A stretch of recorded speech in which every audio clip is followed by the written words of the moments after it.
আসসালামু আলাইকুম, বিসমিল্লাহির রহমানির রহিম। আজকে আমি যা যা রান্না করব তা আপনাদের দেখাচ্ছি।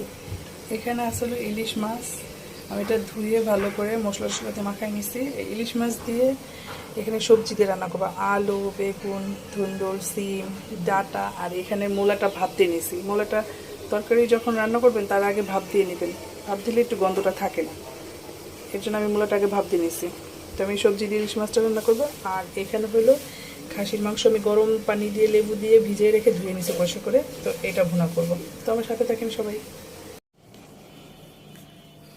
তো আমি আজকে দুপুরের জন্য যা যা রান্না করলাম, এই যে সবজি দিয়ে ইলিশ মাছ রান্না করছি, তারপরে এখানে যে খাসির মাংস রান্না, সাদা ভাত, তারপরে এখানে হলো এটা হলো ইলিশের ঝাটকা আছে না ছোট ছোট, সেই ঝাটকা মাছ ভাজা। আর আমার মা পাঠাইছে কই মাছ সবজি দিয়ে রান্না করে। তারপরে এখানে পাঠাইছে কাঁকড় আলু দিয়ে ভাজি, চিংড়ি মাছ দিয়ে ভাজি। আর এখানে হলো ডাঁটা শাক ভাজি। আর এখানে আসলে শসা আর লেবু। তো এখন আমরা এগুলো দিয়েই দুপুরের খাবার খাবো।